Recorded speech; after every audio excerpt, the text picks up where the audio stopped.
Rasulullah wa ala alihi wa ashabihi wa mawala wa ba'd.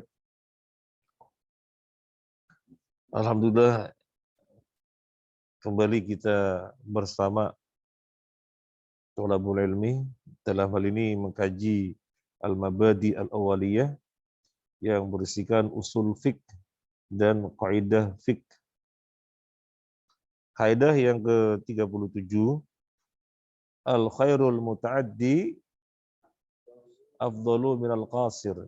Kebaikan yang menjalar lebih utama daripada qasir, yang pendek, yang terbatas, yang tidak menjalar. Contohnya, mengajarkan ilmu lebih utama daripada salat sunnah. Karena mengajarkan ilmu kebaikannya menjalar ke orang lain. Dan salat sunnah hanya untuk sendiri. Sehingga Abdullah bin Ahmad bin Hanbal ketika bertanya kepada ayahnya, "Wahai ayah, apa yang harus aku lakukan? Salat apa nulis ilmu?" Tulis ilmu. Karena dengan menulis ilmu akan bermanfaat untuk banyak. Kalau salat, maka kembali kepada kamu saja. Kalau harus menulis ilmu, ya salatnya mungkin berapa rakaat saja, ditutup witir, kemudian nulis ilmu. Enggak digunakan sepenuhnya untuk salat, yang menjadikan nulis ilmunya terlewatkan. Kemudian yang kemarin yang kita bacakan, orang yang menunaikan fardu kifayah memiliki maziyah. Apa maziyah? Istimewaan dibandingkan orang yang menunaikan sholat, dibandingkan orang yang menunaikan sholat fardu ain. Karena fardu ain hanya untuk dirinya. Dan orang menunaikan sholat fardu kifayah, orang menunaikan fardu kifayah menjalar kepada yang lainnya. Makanya contoh kemarin ketika ada orang habis sholat langsung ke kantor. Terus orang habis sholat, wah ada jenazah harus dimandikan. Sehingga dia WhatsApp bos, terlambat ke kantor bos, mau memandikan jenazah. Wah ternyata nggak ada menguburkan, sekalian menguburkan. Begitu datang ke kantor, bosnya langsung ahlan wa sahlan, masya Allah, padahal terlambat. Kenapa dipuji-puji? Ya karena mereka telah berbuat fardu kifayah. Yang kalau mereka tidak berbuat sehingga tidak ada berbuat, maka satu kampung dosa semuanya. Jadi orang yang melakukan fardu kifayah memiliki maziyah. Apa maziyah? Keistimewaan. Anta laka maziyah, anta laka maziyah, anta laka maziyah. Kamu punya keistimewaan, kamu punya keistimewaan, semua orang punya keistimewaan. Maziyah artinya keistimewaan. Orang Arab bilang, la tahtakir man dunaka. La tahtakir man dunaka. Wa kullu syai'in lahu maziyah. Jangan menghina orang yang lebih rendah dari Anda. Karena segala sesuatu memiliki keistimewaan. Ini punya keistimewaan yang tidak dimiliki oleh orang lain. Ini punya keistimewaan yang tidak dimiliki oleh orang lain. Nah,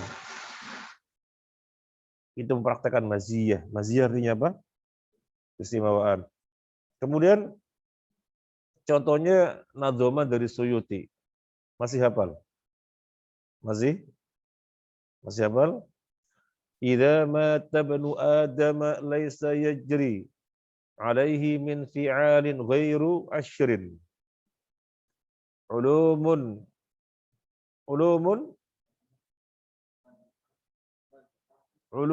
bathaha wa du'a'u najlin wa gharsun nakhli was sadaqatu tajri.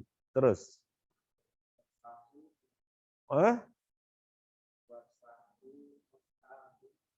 Warsatu, ya. Warsatu mushafin waribatu thagrin. Terus wa hafrul bi'ri au ijra'u nahrin. Terus wa baitun lil gharibi badahu ya'wi ilahi au badahu mahalla dzikri. Terus ta'limu lil Qur'ani karimin fakhudha min haditsa bihasri. Baik, ya. Jadi Imam Suyuti mengatakan ada 10 perkara yang kalau orang meninggal dunia, pahalanya terus mengalir. Apa yang pertama? Ulumun batsaha. Apa? Ulumun batsaha. Ilmu yang seseorang menyebarkannya. Ilmu disebar, dia jadi tahu sholat, dia jadi tahu wudhu, dia tahu baca Quran, dia jadi tahu tauhid, tahu syirik, bermanfaat. Dia mati, orang-orang yang ditinggalkan mengetahui kebaikan semuanya itu karena dia. Meskipun dia sudah mati, gak bisa berbuat kebaikan apapun, tapi mendapatkan investasi. Nah, mendapatkan pahala karena investasinya itu. Ini ulumun batsaha. Kemudian yang kedua, wa du'a'un najjilin, doanya anak saleh. Orang tua sudah meninggal dunia, dia nggak bisa berbuat apa-apa lagi, udah mati. Tapi anaknya soleh-soleh, Masya Allah. Kesolehan anak merupakan investasi bagi orang tuanya. Maka kita semua harus soleh. Sehingga investasi bagi ibu kita, yang dalam barzah, orang tua kita, kan begitu. Apalagi? Warsun nakhli, menanam korma, dia mati. Anak cucunya memanfaatkan. Terus selama dimanfaatkan, Masya Allah, dia sudah mati, gak ngapa-ngapain, tapi dapat pahala mengalir terus. Apalagi? Wassadaqatu tajri, sedekah jariyah. Wakaf, pembangunan masjid. Wakaf Quran untuk masjid-masjid. Oh, nanti Quran ada sendiri ya. Wakaf tanah dibangun gedung sekolah, dibangun rumah belajar, dan seterusnya. Sedekah mengalir. Sudah mati orangnya, nggak bisa berbuat apa-apa, tapi punya gedung yang ditinggalkan untuk rumah belajar, misalnya, Masya Allah. Pahala mengalir, tak putus. Apa lagi? Warsatu mushafin, mewariskan mushaf-mushaf. Di mana saja yang dibutuhkan, kirim mushaf. Apa lagi? Waribatu segrin, pahalanya tidak pernah berhenti sampai hari kiamat. Orang yang berada di tapal perbatasan, yang mereka langsung berhadapan dengan musuh, dia mati syahid dan pahalanya tidak pernah berhenti sampai hari kiamat. Ribatu segrin. Wahfahafrul bi'ri, menggali sumur. Daerah mana perlu dibikinkan sumur? Bikinkan. Daerah mana kekeringan nggak ada sumur? Bikinkan. Menggali sumur. Apa lagi? Ijra'un nahrin, sungai nggak ngalir, sehingga nggak ada pengairan. Nggak bisa mengairi sawah dan yang lainnya. Alirkan sungai. Bagaimana biar sungai mengalir? Waduk yang ada diperbaiki irigasinya, dibikin bendungan, diatur, ngalir. Pernah ke waduk? Pernah waduk apa? Di mana itu? Sragen. Luas. Lumayan luas apa lumayan sempit? Seperti laut apa enggak? Dengar tapi nggak pernah ke sana. Saya ke waduk, waktu waduk yang di Tegal, namanya Cacaban. Jadi waduk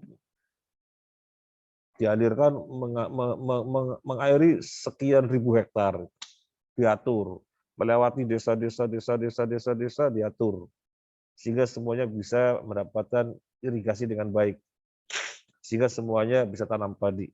Nah kalau misalnya mati, ya diperbaiki.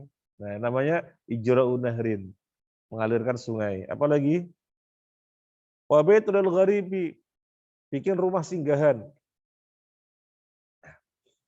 Kalau sekarang memang sudah diambil alih fungsinya oleh hotel. Pergi kemana-kemana orang nggak pusing. Hotel. Tetapi masih saja terjadi orang pergi kemana-mana mau ke hotel nggak bisa. Kenapa nggak bisa? duitnya nggak ada, ya, buru-buru ke hotel, ya, buru-buru ke hotel untuk beli nasi, kadang ada, kadang enggak. Pas lagi keluar kota, bingung mau bermalam di mana. Nah, ada seseorang atau komunitas punya rumah singgahan. Monggo, monggo, ahlan wa sahlan. Ya, monggo, monggo, ahlan wa sahlan. Ini pahalanya mengalir. Apalagi wa baitul gharibi, dan rumah untuk orang musafir, badahu yang dia membangunnya, ya'wi untuk melindungi, ilahi kepadanya, au badahu atau membangunnya, mahalla dzikrin, membangun rumah untuk zikir. Bangun apa? Masjid. Nah, apalagi wa ta'limu lil Qur'anil Karim, mengajari orang bisa baca Quran. Fahudha, ambil 10 ini min ahaditsa, dari yang kita bicarakan ini, bihasrin, dengan ringkas. Jadi 10 disebutkan dengan ringkas. Kita lanjut sekarang. Kita lanjut. Qala Nabi sallallahu alaihi wasallam. Sudah pada bergabung ya? Qala Nabi sallallahu alaihi wasallam. Nabi sallallahu alaihi wasallam bersabda, la yahillu li muslimin, tidak halal bagi muslim, ay ya'khudha 'asa akhihi, untuk mengambil tongkat saudaranya, bi ghairi tibi nafsin minhu, tanpa kelapangan dada darinya. Tib, baik, nafsin, jiwa, tanpa baiknya jiwa, minhu, darinya. Orang punya tongkat, diambil. Nah, ketika ngambilnya tanpa keridhaan dia, nggak boleh. Ketika ngambilnya tanpa tibi nafsin minhu, tanpa baiknya jiwa dari dia, artinya tanpa kelapangan dari dia, nggak boleh. Antum punya pulpen, tak ambil. Nanti saya mana? Nah, berarti kan nggak ridho, nggak boleh. Jangan mengambil kalau dia tidak berkelapangan. Nah, sekarang tongkat. Tidak halal bagi seorang muslim untuk mengambil tongkat saudaranya tanpa kelapangan jiwa darinya. Dari hadis ini lahir kaidah apa? Al-qaidah as-saminah wa salasun. Kaidah yang ke-38. Ar-ridha bi syai', ridha bima yatawalladu minhu. Ar-ridha, keridhaan, bi syai'i, terhadap sesuatu, adalah ridha, keridhaan, bima yatawalladu minhu, apa yang terlahir darinya. Dari mana tahu terlahir? Dari mana tahu terlahir? Walad. Apa artinya walad? Apa artinya walad? Anak, ya tawallad, yang teranakan. Maksudnya terlahir. Jadi ridho terhadap sesuatu, maka ridho terhadap yang terlahir darinya.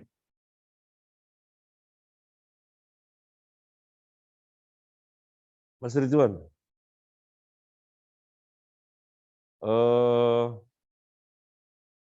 tolong siram-siram bunga.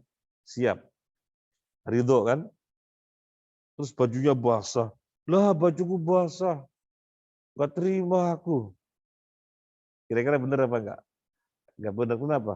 Anda sudah ridho untuk nyiram-nyiram bunga. Maka yang terlahir dari nyiram-nyiram bunga menjadi basah, ya harus ridho. Ridho bisyai, ridho bima yatawalladu minhu. Mas Faiz, masuk pesantren. Dipaksa apa enggak? Enggak dipaksa. Berarti dengan keridhoannya masuk pesantren. Kemudian ternyata setelah masuk pesantren, di sana ada tugas ngapalin sorof, ada tugas ngapalin Quran. Lu, aku kan cuma ridho masuk pesantren, gak dipaksa. Ridho terhadap sesuatu, maka ridho terhadap konsekuensinya. Ya, jelas? Nah,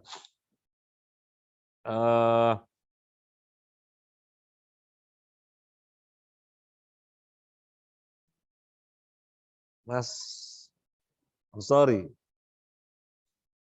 kuliahnya di UIN. Dipaksa apa enggak? Enggak ada, rektor enggak pernah maksa. Kemudian ada keputusan dari UIN agar yang ikhwan berangkatnya pagi, yang akhwat berangkatnya sore misalnya. Loh, aku dapatnya pagi, padahal aku lebih senang sore. Nggak mau, nggak mau, nggak mau. Kira-kira keliru apa enggak? Keliru. Soalnya ridho terhadap sesuatu, maka ridho terhadap konsekuensinya. Dan itu konsekuensi yang mesti dilakukan. Oke? Nah, sekarang dapalin 1 menit. Ar-ridha bisyai'i, ridha bima yatawalladu minhu.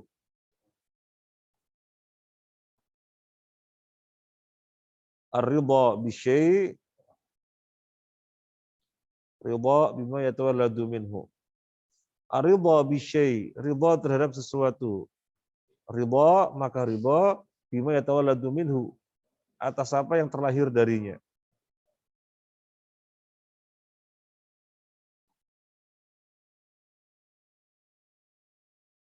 Masuk Pesma, masuk Wisma. Pernah Pak Yasin maksa, kau masuk Pesma, awas kalau enggak. Kalau masuk Wisma, awas kalau enggak. Pernah? Enggak pernah. Berarti masuk dipaksa apa ridho? Ridho. Kemudian ternyata kita tetapkan semua yang wajib ikut ngaji. Ada yang mengatakan, loh saya cuma ridho masuk pesantren. Saya cuma ridho masuk pesantren. Saya nggak mau ngaji. Saya kan ridhonya masuk pesantren.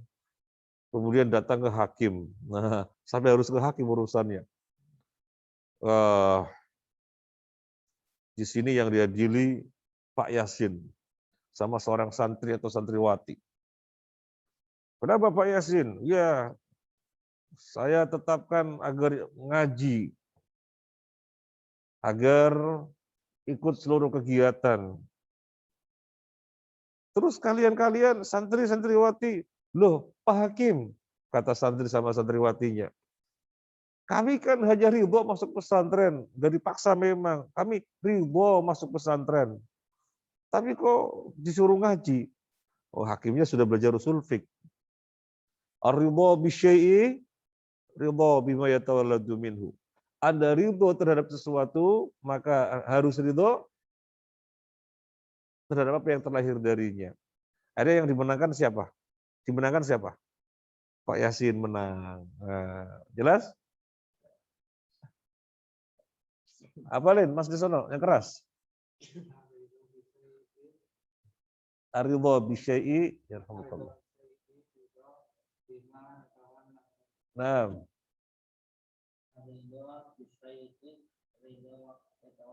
Bima. Nah. Nah. Nah, bareng 1 2 3. Ar-ridha bisyai'i, ridha bima yatawalladu minhu. Sekarang kita baca al-amthilatu, contoh-contoh. Ridha az-zawjaini. Ridha az-zawjaini. Ya ini mudhaf ilaih. Ridha az-zawjaini bi'aibi sahibihi. Zada. Fala salah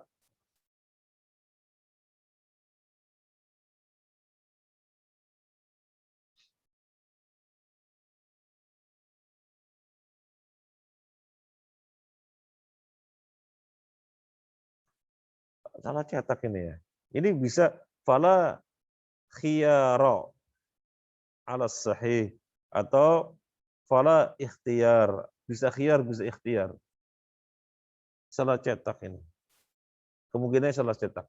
Ridho zaujaini, ridhonya suami istri bi'aibi sahibihi, dengan aib pasangannya, fazada, maka kemudian bertambah aibnya. Fala ikhtiyaru ala sahih, maka pendapat yang sahih tidak ada ikhtiar, tidak ada pilihan.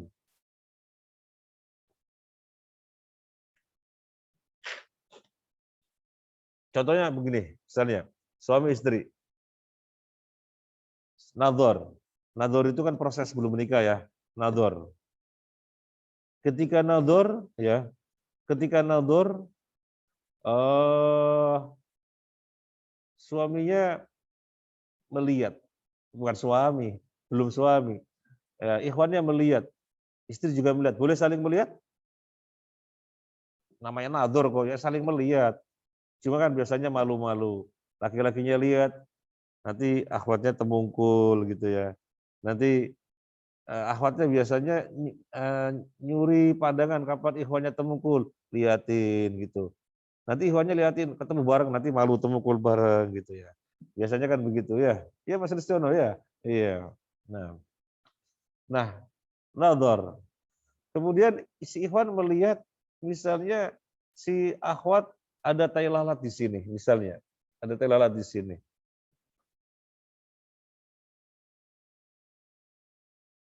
Nah, kemudian kan menentukan berikutnya. Jadi apa enggak? Jadi. Nah, ketika jadi berarti si ikhwan ridho dengan kondisi akhwat yang ada tai lalatnya di sini gitu ya. Setelah menikah, tai lalatnya tambah gede, tambah gede, misalnya, misalnya tambah gede. Yang sahih, maka nggak ada pilihan bagi si ikhwan kecuali harus mempertahankan dia sebagai istrinya. Karena kan dari awal sudah tahu ada tai lalat. Cuma ini kok contohnya tai lalat ya. Nggak pas ini. Masa ada tai lalat tambah gede nggak ada ya? Ya, sekedar contoh saja misalnya. Sekedar contoh itu ya. Mungkin nggak ada kejadian tai lalat tambah gede ya. Nggak ada. Nggak ada. Nah, misalnya sekarang ikhwan akhwat proses nador saling melihat kan, saling tahu persis kan. Nah akhwatnya melihat bahwasanya si ikhwannya ini eh, apa namanya apa namanya eh, apa yang biasanya pada ikhwan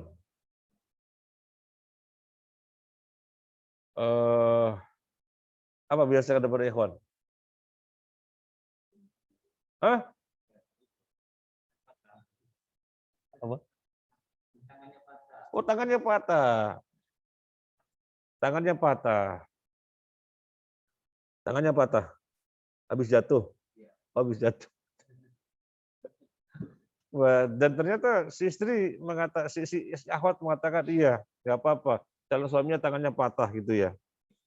Dan suatu ketika harus ketika sudah menikah kan berarti kan si istri ridho ya. Sampai menikah berarti kan ridho. Ya wis, suaminya tangannya patah nggak apa-apa. Suatu ketika eh, bertambah. Kalau awalnya patah tapi masih bisa ngangkat, perkembangannya 1 kilo pun nggak bisa ngangkat. Kalau awalnya masih bisa ngangkat, patah tapi bisa ngangkat diginiin kan. Tetapi kemudian perkembangannya 1 kilo aja nggak bisa ngangkat. Lu kok nggak bisa ngangkat? Iya sekarang nggak bisa. Jadi patahnya menjadikan nggak bisa ngangkat-angkat, bertambah, bertambah. Maka yang sahih, si istri tidak boleh kemudian minta hulu. Soalnya sekarang suaminya nggak bisa ngangkat 1 kilo. Sebelumnya kan ngangkat berkilo-kilo, bisa sekarang ngangkat 1 kilo. Yang sahih, istri nggak bisa minta hulu. Jadi kita lihat, ridho zaujaini. Ridhonya suami istri. Bi'aibi sahibihi. Dengan aibnya pasangannya. Fala ikhtiyar. Maka nggak ada pilihan. Alas sahih. Yang sahih. Menurut pendapat yang sahih, nggak ada pilihan. Soalnya kan dari awal sudah tahu. Ya. Soalnya dari awal sudah tahu.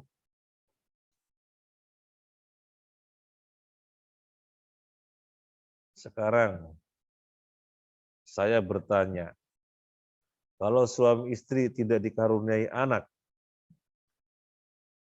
dan ternyata permasalahannya di istri, setelah dicek di dokter, permasalahannya di istri.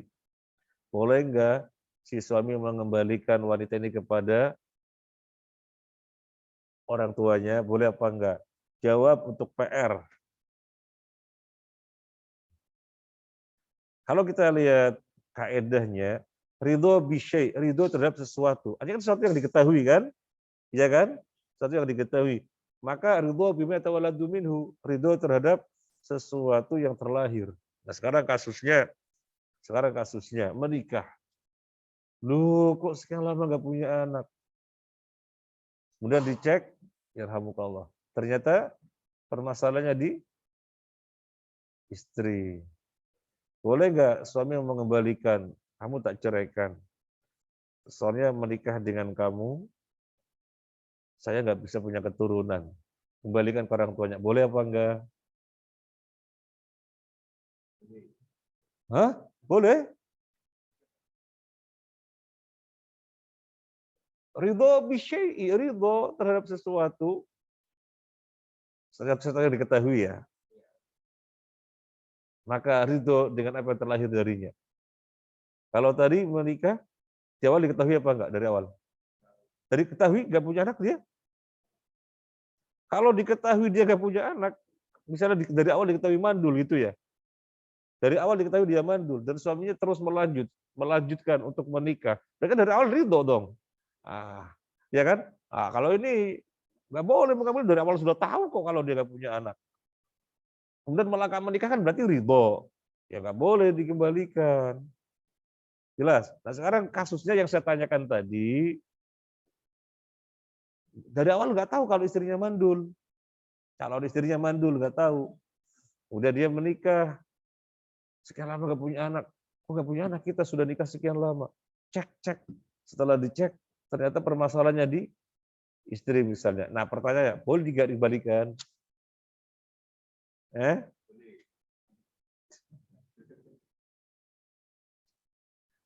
Boleh nggak dikembalikan? Jawab, cari jawabannya. Cari jawabannya. Paling nggak sekarang sudah ada gambaran kaedahnya kan? Cari jawabannya. Maksud saya bilang cari jawabannya, coba cek jelasan para ulama. Cek. Paling nggak sekarang sudah ada gambaran kaedahnya. Jelas? Jelas. Tapi ini sesuatu yang lain. Terlepas dari boleh atau enggak, kan itu belum jawab kan. Harus cari dulu kan penjelasan ulama. Nanti cek, browsing-browsing. Penjelasan ulama dalam masalah ini. Nah terlepas, nanti antum jawabnya gimana, saya mau sampaikan. Terlepas dari itu ya, saya mau sampaikan. Jangan dikembalikan, jangan dicerai. Cari yang lainnya. Nah, yang kedua, jelas apa enggak? Iya.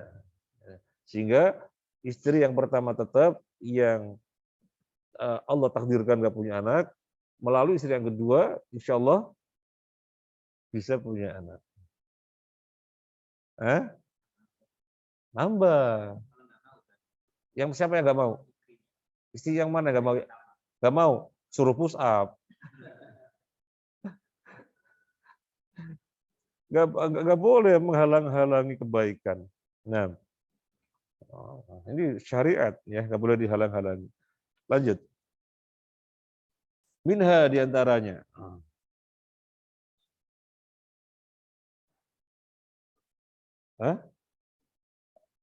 Minha diantaranya. Idnul murtahin lirrahin fi durbil abdi al-abda al-marhun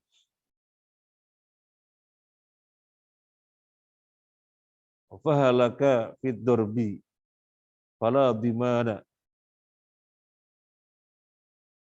yanahu tawalada min ma'durin fihi.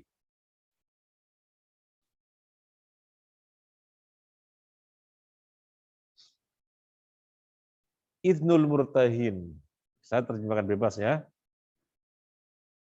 izinnya orang yang menyewakan. lirahin, terhadap orang yang menyewa. Fidur bil abdi al-abda al-marhun. Di dalam memukulnya seorang budak terhadap budak yang disewakan. Fahalaka. Kemudian budak yang disewa itu binasa. Fidurbi, di dalam pukulan. Fala dimana, maka tidak ada jaminan. Karena dia tawallada, lahir. Min ma'dzunin fihi, dari sesuatu yang diizinkan padanya.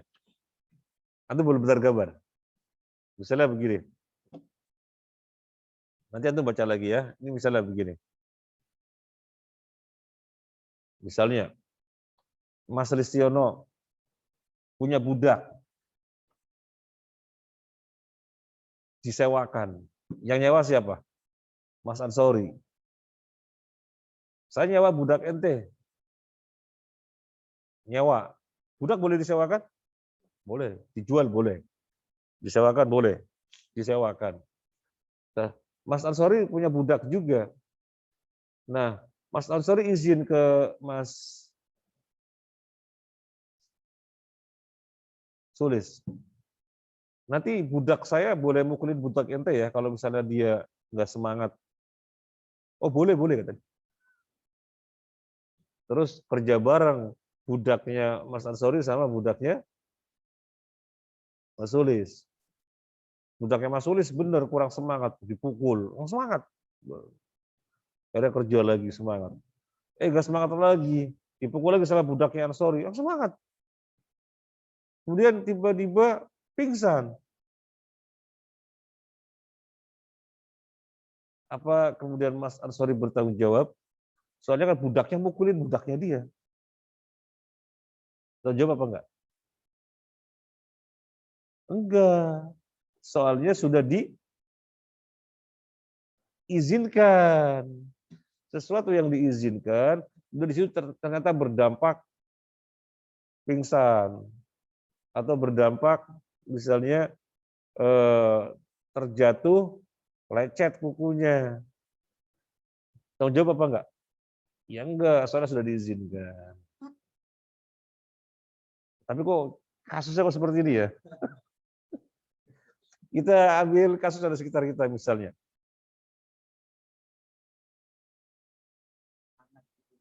Nah,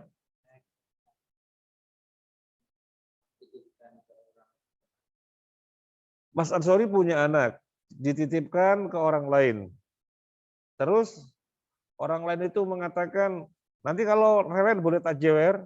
Boleh, atau bilang itu ya. Boleh, kalau rewel jewer itu. Ketika dijewer, kupingnya lepas. Nah,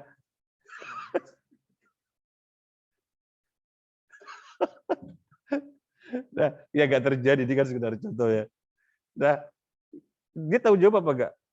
Enggak, soalnya sudah diizinkan. Jadi, ridho anak yang dijewer, maka harus ridho kalau terjadi sesuatu yang merupakan dampaknya sesuatu yang terlahir gitu. Contohnya yang bagus lah. Tadi dulu.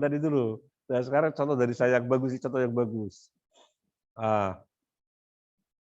Saya punya sepeda motor. Titip ke Mas Faiz. Mas Faiz, titip sepeda motor. Lu mau kemana Pak Yasin? Mau naik bis di Bungur. Mau naik bisnya di Bungur. Titipnya di rumahnya Faiz. Lalu rumah Faiz dekat Bungur misalnya ya. Titip. Mas Faiz bilang, ya. Dia ridho dititipin? Ridho dititipin? Ridho dititipin. Kemudian ternyata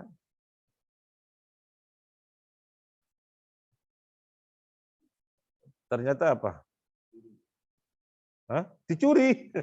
Wah, ternyata dicuri.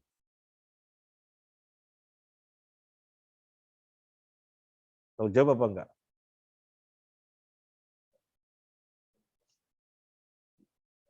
Tahu jawab apa enggak?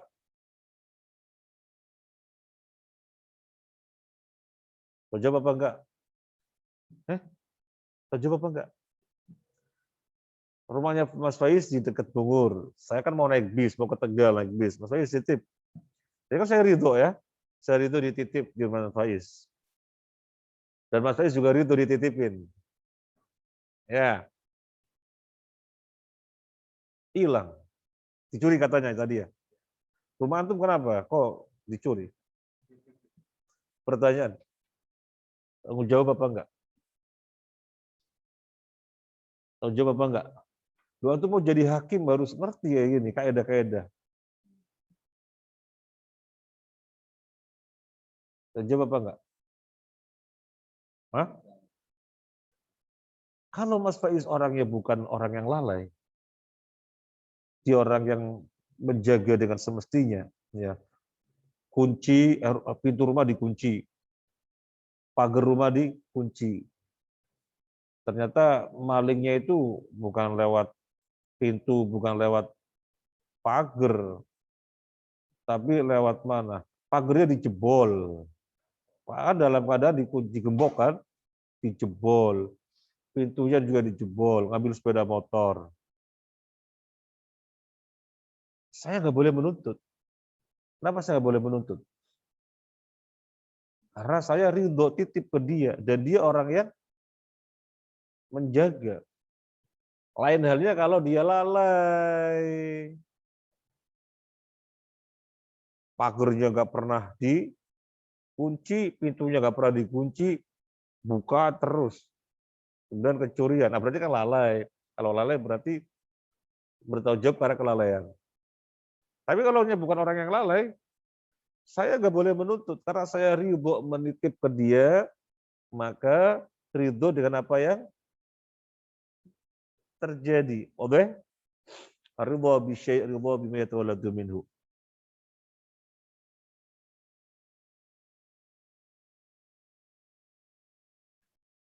Nah,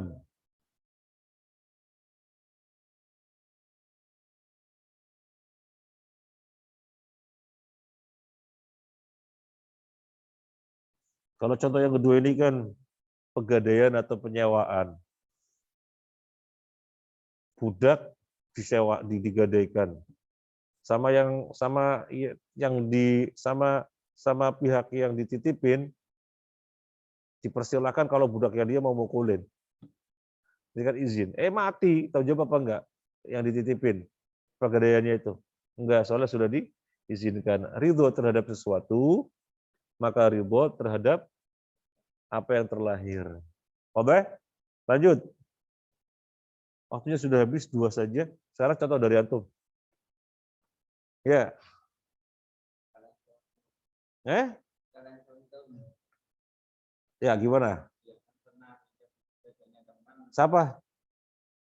Oh, contoh. Antum pernah minjam benar terus buat belajar.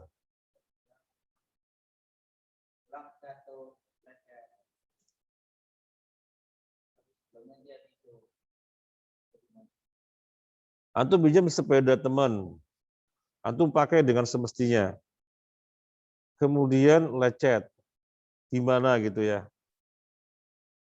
Antum tadi pinjam dalam keadaan baik apa enggak? Mengembalikan dalam keadaan baik. Ya. Antum pinjam. Berarti harus siap dengan resiko yang terjadi. Antum pinjam. Berarti harus siap dengan resiko yang terjadi. Antum pinjam dipaksa apa enggak? Ridho kan? Dengan dirinya ridho. Kemudian ketika antum pinjam kondisinya kan bagus. Nah, maka antum juga harus ridho untuk mengembalikan dengan kondisi yang semestinya. Nah, sehingga kalau yang punya motor menuntut, loh kok gini? Kan kamu pinjam keadaannya baik. Kok pulang jadi gini? Saya nuntut.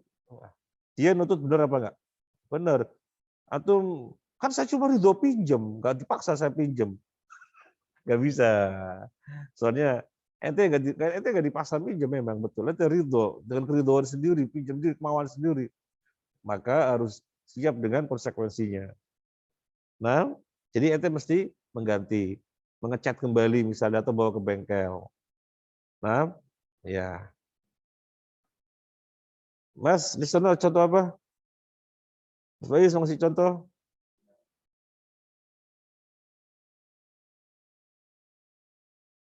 Mas Ansori, dari rumah, fadal.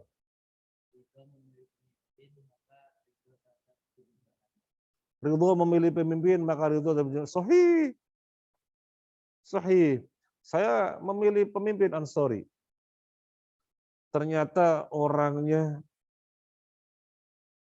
senang mijeti kawannya. Waduh, alhamdulillah. Nah ini kan gak dibahas ya. Gak dibahas kalau begitu. Ternyata kurang bisa adil misalnya. Misalnya, ya gimana? Itu yang harus didapat. Nah, kan kita ridho.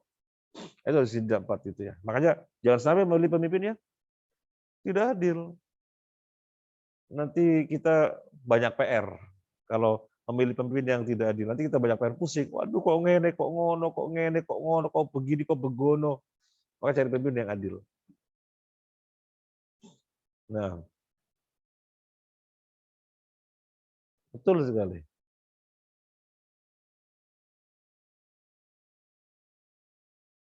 Ada lagi? Oh, contoh banyak sekali. Tapi contoh jangan aneh-aneh, yang nyata-nyata saja. Nggih.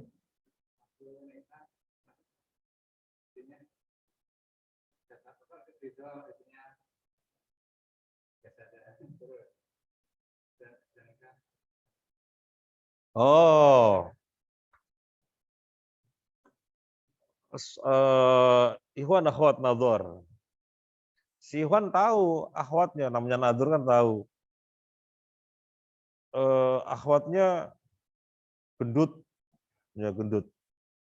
Dan dia kemudian oke, berarti kan ridho, ya lanjut pernikahan. Kemudian tambah gendut, nah, misalnya awalnya beratnya 68 jadi 86, wah tambah gendut.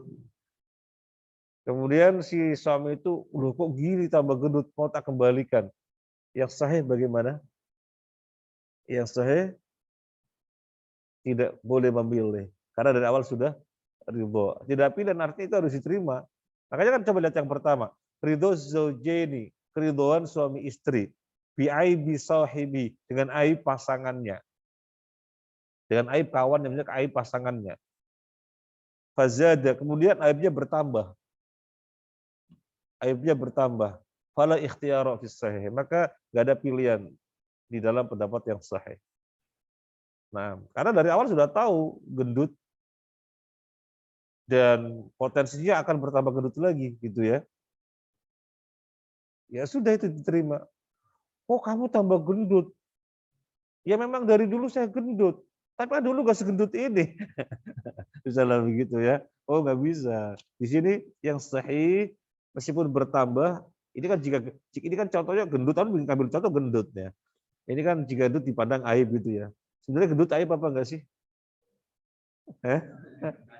Tergantung. Kenapa tergantung? Eh? Oh, ada orang suka gendut, ada yang enggak. Berarti kalau yang suka gendut ya enggak aib gitu ya. Ada yang kalau nggak suka gendut berarti gendut aib gitu ya. Nah, ini contohnya kelihatannya nggak suka gendut gitu ya. Lu kamu kok tambah gendut? Ya dari dulu saya gendut. Tapi kan nggak segendut ini. Dulu 68, sekarang 86. Yang sahih nggak ada pilihan bagi dia, harus diterima. Nah, ada contoh apa?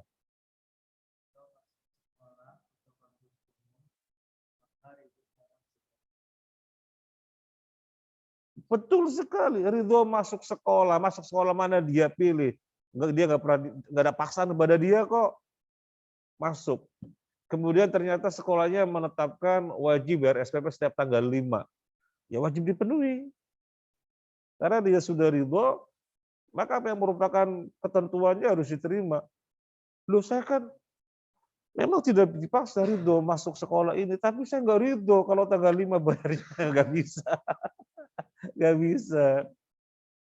ridho terhadap sesuatu, maka ridho terhadap apa yang merupakan konsekuensinya. Contoh bagus sekali.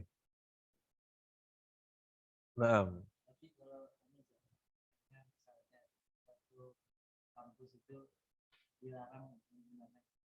dilarang menggunakan cadar. Oh, dari awal diketahui. Dari awal diketahui, sekolah ini melarang cadar. Kemudian dia masuk, tahu sudah dilarang memakai cadar, dia masuk. Kemudian begitu masuk, cadar suruh lepas. Loh, ini syariat, masa disuruh lepas? Yang salah sekolah apa dia? Ya dia salah. Dari awal sudah tahu bahwasanya di sekolah melarang cadar. Makanya dia nggak boleh masuk situ kalau memang dia nggak mau melepas cadar gitu. Nah, karena ridho bisyai'in, ridho bima yatawalladu minhu. Masuk ke situ berarti kan ridho. Ternyata sekolahnya melarang cadar, ya dia siap melepas cadar. Nah, ya.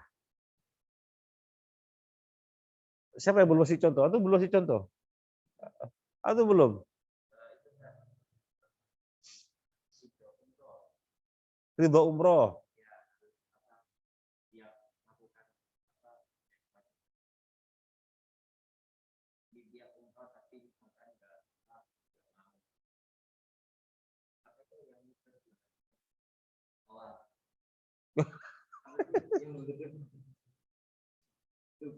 Ya wes, saya paham. Ridho umroh. Ya memang itu harus segala konsekuensinya. Misalnya umroh daftar ke travel apa gitu ya. Ya. Ridho ke travel apa. Kan nggak dipaksa dia. Daftar ke travel apa nggak dipaksa. Jadi dengan keridhoannya. Ternyata travel ini memiliki SOP bahwasanya perjalanannya mesti ke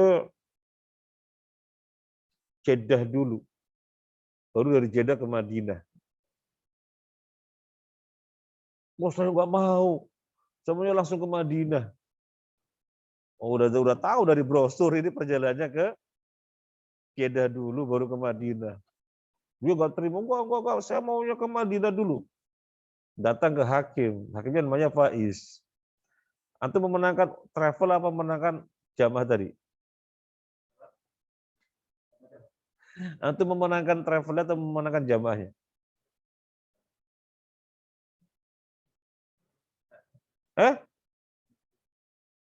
Antum belum tergambar. Ada travel, namanya travel apa? Travel A. Mas Ridwan daftar. Saya mau daftar umroh. Oh, yang tanggal berapa? Yang tanggal 9 Sya'ban. Oh, 9 Sya'ban. Oh iya, ini ada pemberangkatan. Dari Surabaya ke Jeddah dulu. Baru dari Jeddah nanti perjalanan darat ke Madinah. Kan lihat kan? Terus dia bayar dan seterusnya. Berangkat telah pesawat. Kemana dulu? Kemana? Jeddah. Kemudian kemana? Darat ke Madinah. Ridwan marah-marah, travel macam apa ini? Wong travel yang lain loh banyak dari Surabaya langsung Madinah. Loh ini dari Madinah ke Jeddah dulu. Kemudian ke Madinahnya dari Surabaya ke Jeddah dulu. Kemudian dari Jeddahnya perjalanan darat ke Madinah. Travel macam apa ini? Kemudian datang ke hakim. Hakimnya namanya Faiz. Yang punya travel sama jamaah yang dari Ridwan dihadapan di hakim. Atau memenangkan mana? Memenangkan. Memutuskan. Yang menang siapa? Travel. Soalnya Mas Ridwan kan ada paksa daftar di travel itu. Nggak ada. Maka ketika travelnya menyatakan di Jeddah ke Madinah ya harus diterima. Nanti nggak bisa protes. Ini nggak bisa bilang, oh travel yang lainnya loh banyak. Surabaya Madinah langsung. Kok ini travel apa? Oh nggak bisa dia bilang begitu. Nanti memang dipaksa. Kan nggak? Ya sudah, ridho terhadap sesuatu, maka ridho dengan konsekuensinya. Ini konsekuensinya mesti ke Jeddah dulu, baru ke Madinah.